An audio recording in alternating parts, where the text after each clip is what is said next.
The humans didn't know what triggered the war. One day they were exploring deep space, and the next their ships were burning in alien fire. The first attack came near the edge of Sector Vortan, a quiet region filled with mining colonies. No warning, no message, just destruction. The fleet guarding the edge didn't stand a chance. That was the day humans first heard the name of the Zarelith. Tall, glowing, and feared across their part of the galaxy, the Zarelith didn't trade, didn't talk, and didn't forgive. They believed in strength and beauty, and in their eyes, humans had neither. To them, humans were small, messy creatures, weak in muscle, soft in voice, prone to emotion. Zarelith warriors trained for decades in mind and body before they were allowed to hold a weapon. Humans, they said, fought with wild hearts and no rhythm, and yet, the war didn't go as expected. The first few human losses were heavy, but then came the shift. The humans adapted. They didn't copy Zarelith tactics. They changed everything. Guerrilla tactics, hidden mines, psychological warfare. The Zarelith began to lose not because humans were stronger, but because humans were unpredictable. And among all these strange humans, one name kept echoing through intercepted transmissions: Commander Rian Voss. No one knew where he came from. He wasn't a general. He wasn't even high in rank. But he moved through battlefields like wind through trees. He saved colonies that were marked for death. His small team of misfits brought down a Zarelith dreadnought with homemade tech and nerve. And that was how he ended up on the most dangerous mission yet. A diplomatic mission. They didn't trust him with peace, but he was the only one who survived enough Zarelith encounters to understand how they thought. So when the silent message came from the Zarelith High Council offering talks, it was Ryan they sent. Alone. No weapons. No guards. Just one human in a ship too small to look dangerous. That was how the Zarelith wanted it. And humans had no choice. He entered their capital ship, and the silence pressed on his chest like stone. It wasn't just quiet. It was the kind of silence that screamed. Two armored warriors stood beside him but said nothing. They didn't need to. The hallway curved like bone, lit with soft white lights that pulsed like breathing skin. He could feel eyes on him even though he saw no one. It felt like a test, like he had to walk a certain way, breathe a certain way, or fail. At the end of the corridor, the guard stopped. The door in front of him opened without a sound. She was sitting, their legs crossed, one hand on the arm of her throne-like chair. Her skin was a deep, radiant blue with glowing white lines that looked like they moved slightly under her skin. Her hair was silver, falling over her shoulders like silk. Her eyes were not cruel, but curious. Not soft, but not hostile. She looked at him like he was something strange and rare, a creature from a myth. He tried to stay still, but his eyes betrayed him. They moved down to the markings on her arms, then her neck, then the glow that danced across her collarbone, not in lust, in awe, like staring at a storm made of stars. And then she spoke. "You came alone," she said. Her voice was calm, deep, elegant. Ryan nodded. "That's how you asked me to." She leaned forward. "And yet you stare like I'm your enemy." He opened his mouth to explain, but stopped. She stood slowly, her gaze locked on his. Then she walked toward him with graceful steps, stopping just in front of him. "Don't just stare, human," she said. "Touch." Ryan didn't move. His hand hovered in the air for a moment, unsure. He had faced alien beasts, gunfire, and cold space, but this moment felt more dangerous than anything before. The Zarelith woman stood close enough that he could see the shimmer of her breath. She was taller than him, but not in a way that felt overpowering. It was the calm in her eyes that made him feel like a child standing before a storm. "Go on," she said softly. "I want to know what you see." He slowly lifted his hand and let his fingertips touch her forearm. Her skin was warm and smooth, almost humming with quiet energy. The white markings pulsed faintly under his touch, like the surface of water, touched by light. It wasn't just skin, it was alive with something more, something ancient. She watched him closely, studying not just his actions but his reactions. Her people had always seen humans as impulsive, messy, but here was one who did not flinch or tremble. His hand was steady, his breath controlled. Yet, in his eyes she saw wonder. "What's your name?" he asked, still keeping his voice low. "I am Valari," she answered. "High Daughter of the Zarelith Corps." He nodded, still holding her gaze. "Ryan Voss, just a man from a blue planet." She smiled, and the glow in her cheeks brightened. "A man who shouldn't be alive after what he's done." "I've only tried to survive." "You've done more than survive. You've defeated warriors 10 times your strength, outsmarted ships that were built to conquer planets. You've become a story." "I didn't do it alone," he said. "That's what makes you dangerous," Valari replied. "You humans fight as one, you build from nothing, and when your backs are against the wall you don't wait." He stepped back slightly, letting go of her arm. "Then why am I here? If you know what we can do, why talk now?" Valari walked slowly to the side of the chamber. A long window opened with a wave of her hand, revealing the vast stars outside. A nearby moon cast a pale glow across her figure. "Because my people grow tired of a war they cannot understand," she said. "We fight by tradition. You fight by need. There is no balance in that." He stepped beside her, both of them looking at the stars. "So is this peace? Or another trap?" "If I wanted you dead, I wouldn't speak to you now," she replied. "This is not a trap, it is a test." Ryan turned toward her. "A test of what?" Valari turned as well, standing close once more. "A test to see if humans can feel what we do. Not just rage or fear, but honor, beauty, touch." He studied her face. For the first time he noticed something behind her strength. There was a weight in her eyes, maybe regret, maybe curiosity. But it was real. "I feel all those things," he said. "Even now." Valari reached out, placing her hand gently over his chest. "Then show me more. Not with war. Not with words." Ryan didn't move this time. He didn't flinch. Instead, he raised his hand and placed it over hers. Their eyes locked, and in that moment, two species that had only known hate shared something fragile, something new. Not peace, not yet, but understanding. Valari pulled her hand away gently, but her eyes stayed fixed on Ryan. She turned and walked back toward her seat, but this time she didn't sit. Instead, she stood tall and calm, her voice smooth as water. "You passed the first part," she said. Ryan raised an eyebrow. "First part of what?" She motioned toward the tall door behind her throne. "The test." He had thought their meeting was the test. He had thought that standing in a room with a royal alien who could kill him with a single command was the challenge, but now it seemed something deeper was planned. "I thought we were here to talk about peace," he said. Valari gave a faint smile. "You cannot speak peace with someone you do not know. My people believe in proof, not promises. If you want us to consider ending this war, then you must prove who humans truly are." Before he could answer, the doors opened. 2 Zarelith warriors entered. Their armor shimmered with white and silver, and their faces were marked with sharp glowing patterns. They looked at Ryan with silent judgment, not anger, just interest, like they were measuring his worth. Valari stepped aside and raised her hand toward them. "These are my champions. They do not speak for me. They speak for the people. They believe you are a mistake." Ryan nodded slowly. "That sounds fair."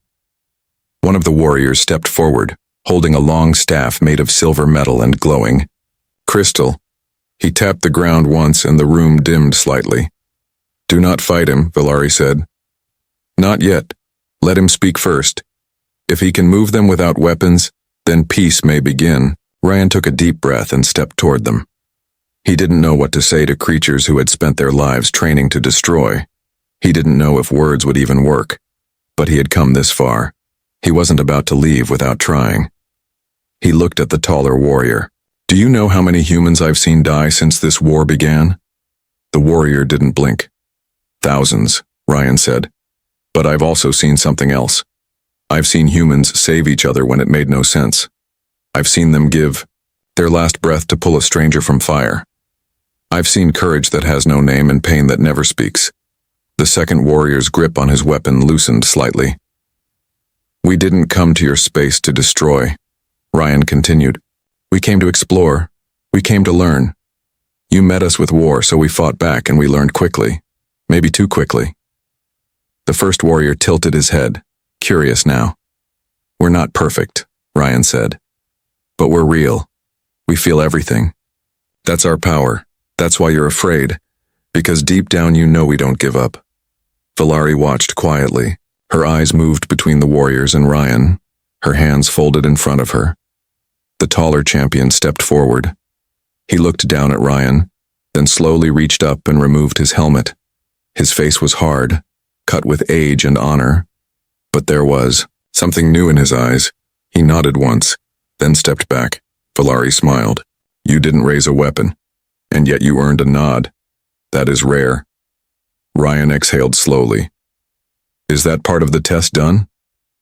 Valari walked toward him again. This time she moved slower, her hands relaxed. Yes, but there is one more part. What is it? She paused right in front of him, her voice almost a whisper. You must walk into the city, alone, among the people. Ryan blinked. You want me to go outside? Without guards? I want them to see you. All of you. The way I do. Ryan nodded. Then open the gates. The city gates opened with a low hum that echoed through the cold, silver halls. Ryan stood at the threshold, looking at the strange world beyond. The Zerlith capital was not built like human cities.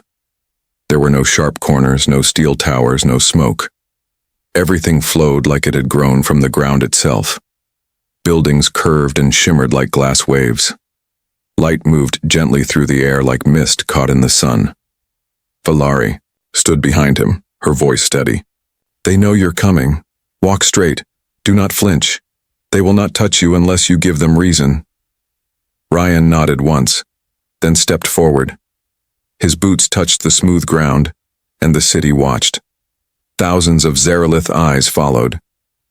Him, from balconies, from walkways, from glowing doorways. Their faces were unreadable, like carved stone. Tall, graceful bodies stood still in silence, their skin marked with glowing patterns. Some narrowed their eyes, others tilted their heads in quiet curiosity. No one spoke. Ryan kept walking. Slow, calm. Every step felt louder than it should.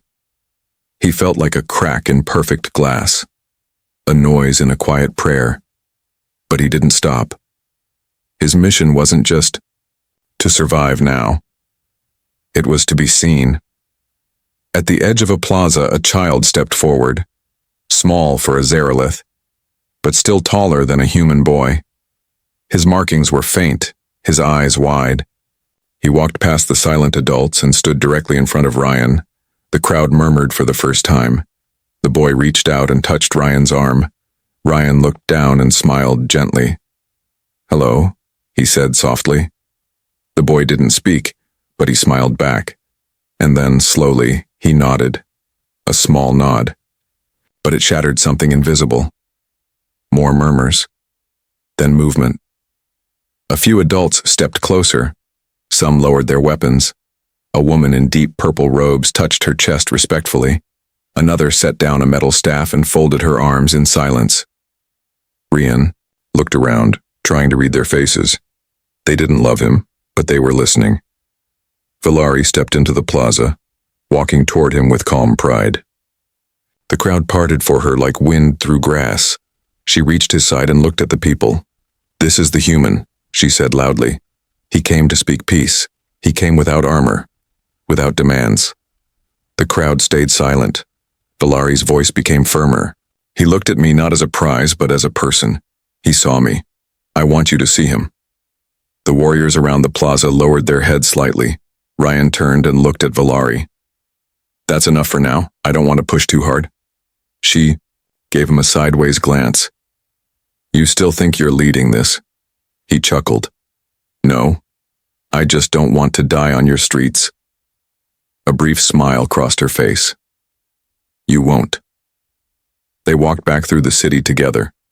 This time, no one turned away. Eyes still followed, but the air had changed. What began as silent judgment now felt more like silent wonder. As they returned to the palace gates, Valari slowed her pace.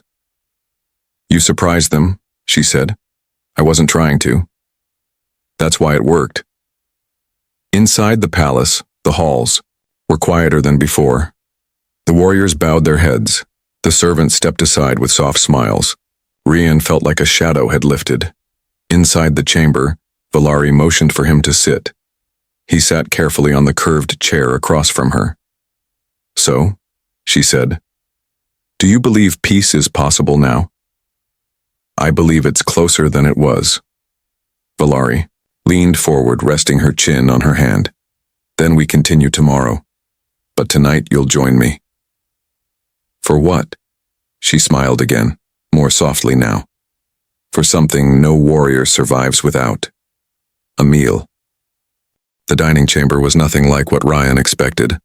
There were no massive tables or golden plates, no line of servants or towering feast. Instead, the room was quiet, almost gentle, with a soft blue glow lighting the smooth walls. A low circular table stood at the center, surrounded by deep cushions rather than chairs. Valari sat across from him, already relaxed. Her glowing markings were dimmer now, like they softened with the mood of the room. Rian looked down at the meal in front of him. It was a small bowl of warm broth, purple in color, with tiny white leaves floating on the surface. It smelled faintly like herbs and firewood. What is it? He asked. A ceremonial meal, Valari answered, given only to those who walk among our people with clean intent. He stirred the bowl slowly. And if I eat it, what does it mean? That you accept the beginning of understanding. He took a sip. It was strong, earthy, and bitter at first, but then it changed. A soft sweetness rolled in at the end, like something hidden revealing itself. He blinked and looked up at her. That's different. Valari nodded. So are you. For a moment, neither spoke. The quiet in the room didn't feel heavy. It felt shared, as if the silence had its own language. Valari set her bowl aside. You are not like the others we've fought. Even your warriors follow you like family.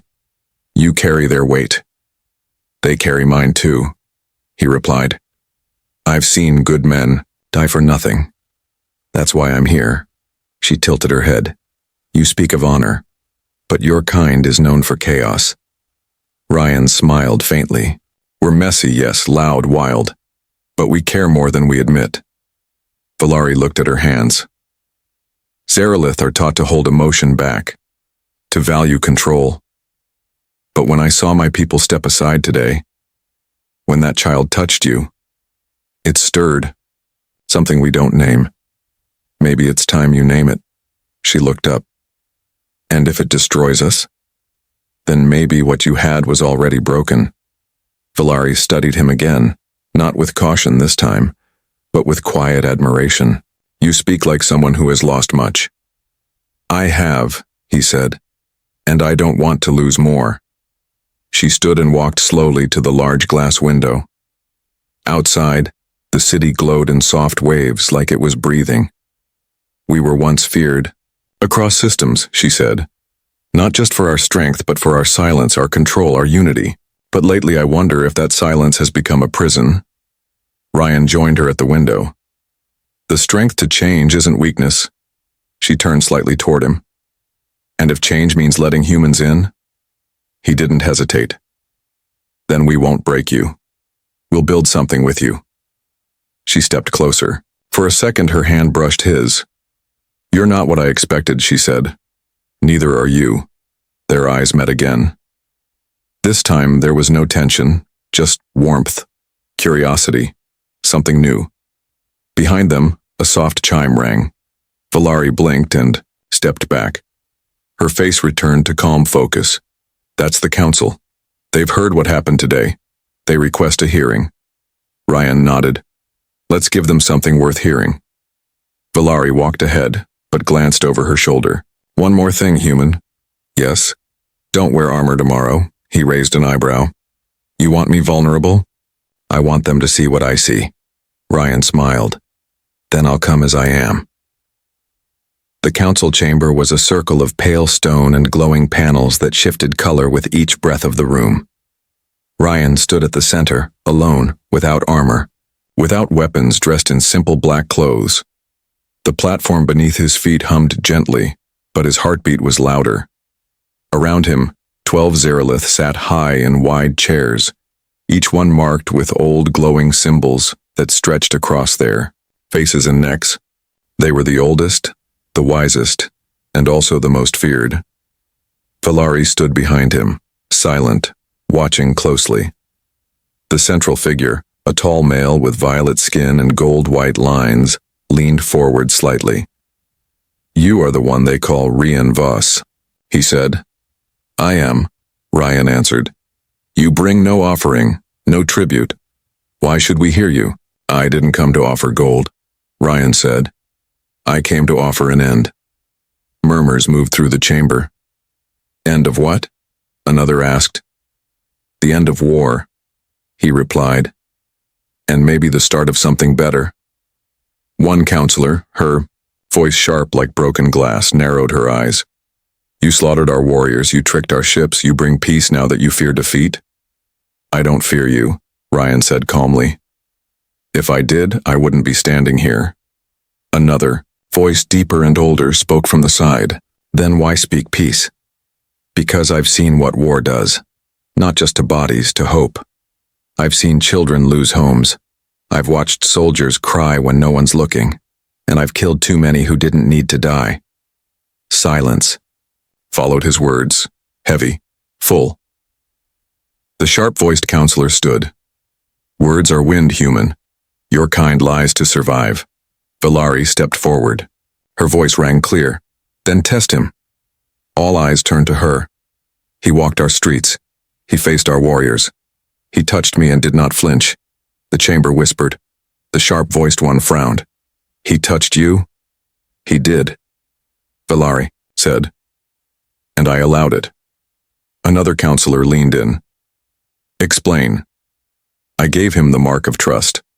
I shared our meal with him. I watched the people soften, and I saw something I had not seen in years. And what was that? Change. The word echoed through the chamber. Rian looked around the room. You don't have to like us, but you know what I say is true. We fight like fire, but we also heal fast. We build after we break. You've seen it. The older male counselor, who had stayed silent until now, finally spoke. His voice was calm, thoughtful. And what do you ask for in return? Time, Ryan said. Time to learn each other. Time to speak before we shoot. Time to prove we're not just destroyers. The chamber went quiet again. Then the elder leaned back and closed his eyes. We will speak privately, wait outside. Ryan bowed slightly, turned, and walked out of the circle. Outside the chamber, Valari joined him. You didn't try to charm them, she said. I didn't come to charm. I came to tell the truth. She paused beside him. I don't know what they'll decide. Neither do I. She looked at him, and her expression softened. If they choose war again, I'll still stand beside you. Even if it means leaving your people? I've already started leaving, she said. They waited in silence as the council spoke behind closed walls. The voices inside were muffled, but firm. When the doors finally opened, a single word echoed out. Return. Ryan walked back into the council chamber. The air felt heavier this time. The glowing walls were dimmer and the silence no longer felt like curiosity. It felt like judgment. The 12 counselors sat as still as stone, eyes locked on him. The elder who had spoken before leaned forward again. We have listened, we have watched, and we agree that your actions do not match the stories told about your kind. Rian kept his posture steady. The elder continued. A majority has voted in favor of a truce. Not a full alliance, not yet. But peace will begin. Rian exhaled quietly. Then I thank you. Before he could say more, the sharp-voiced counselor rose from her seat. I did not vote for peace, she said coldly, and I will not obey this decision. Murmurs spread through the chamber again. Valari stepped forward quickly, her voice firm. The vote was cast. The decision is made. The woman's eyes narrowed. Then let the gods decide. Let us invoke the trial. Gasps followed her words. Even Valari looked shocked. The trial? She repeated. She stands for peace, the woman growled. Let her prove it with her life, or let the human take her place. Rian stepped forward, without hesitation. I'll face it, he said. Valari grabbed his arm. You don't understand. The trial is not a fight. It's a test of soul. You enter the Hall of Shadows. You face your deepest truths. If you break, you do not return. Rian looked at her with steady eyes. If that's what it takes to end the war, I'll go. The council didn't argue. The decision had been made. The doors to the chamber opened again, but this time to a different path. A dark corridor stretched ahead, lit by nothing but soft pulses in the floor. Rian walked toward it slowly. Valari followed close behind and stopped just before the entrance. You don't have to do this. I already have. She touched his arm. What if you don't come back? He looked at her for a long moment. Then remember that I walked in without hate. He stepped into the darkness. The air inside was thick and cold. The light under his feet guided him through twists and turns. He couldn't hear anything. Not footsteps, not breath, just silence so deep it pressed on his chest.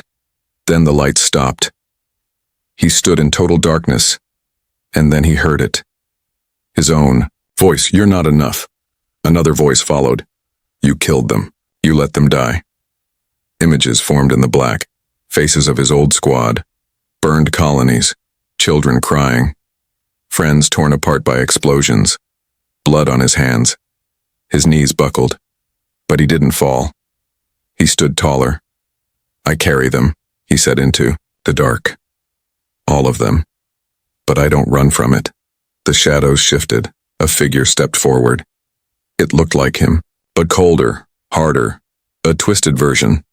You think peace makes it right? No, Rian said, but it makes it worth trying. The shadow raised its hand. A blade of light formed. Rian didn't flinch. He stepped forward. The blade vanished. The figure disappeared. The lights returned. He was alone again. But the door ahead opened. Outside, Valari waited. When he stepped out, her eyes filled with something deeper than relief. You passed? She whispered. He nodded. Barely. She touched his face gently. You faced what most of us hide. The council chamber doors opened once more. This time all 12 stood. Even the sharp-voiced one bowed her head. Rian turned to Valari. Is it done? Not yet, she said. But the hardest part is over. The sky above the Zarelith capital shimmered with soft lights as the twin moons rose. For the first time in many cycles, the city streets were alive with quiet laughter and gentle music. The warships that once stood ready to fire now hovered in stillness. The council had spoken. The people had seen. The war, for now, was over. Rian stood at the edge of a wide balcony, looking down at the city below. He could still feel the pressure of the trial in his chest, the weight of the shadows he had faced. But more than that, he felt peace. Real peace, not given, but earned.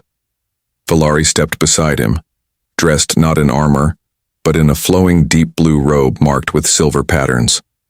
Her eyes carried pride, but also something softer. You did more than I thought possible, she said.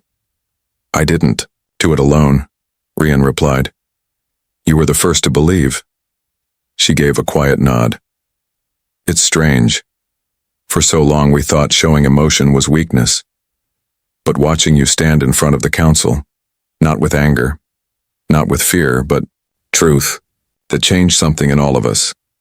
He turned toward her. What happens now? Valari looked toward the stars. The council will send envoys to Earth. They will learn your ways, your history, your hopes. We will send ours too. For the first time, there will be shared space between our worlds. And us? Ryan asked. She smiled. You speak like this is goodbye. I don't know, he said. Will they let you go? Valari's expression turned still. If I wanted to stay bound by tradition, I would have let you die. But I chose another path the day you touched my arm without fear. She stepped closer to him. The Zarelith need change, and change begins with risk. He held her gaze. Then come with me. Not as a symbol, not as royalty. No, he said. As you.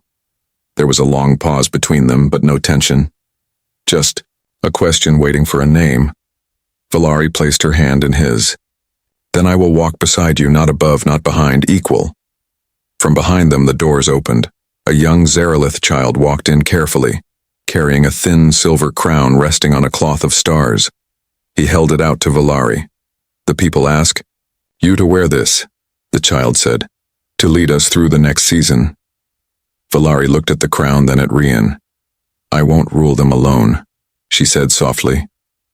Rian stepped back, surprised. I'm not a king. No, Valari said. But you are something they've never had before. A voice from another world who dared to understand. He looked down at the crown, then at her, then finally at the people gathering below the balcony. Zarelith warriors, children, elders, artists. Some were silent, others cheering. All eyes turned toward them. Valari reached out and placed the crown gently in his hands. Not to rule, she said, but to stand with me. Ryan lifted it slowly and placed it upon her head. She smiled, then placed her hands on his shoulders and kissed his forehead gently. The crowd below erupted in soft roars of approval. The sky above them pulsed with ships blinking in harmony. The war was not forgotten, but the wounds had stopped bleeding. In the center of it all stood a human and a Zarelith, enemies no more. Rian looked at her one last time and smiled. You caught me looking, he said. Valari laughed quietly. And you never looked away. This time, when she touched him, it was not a test. It was the beginning.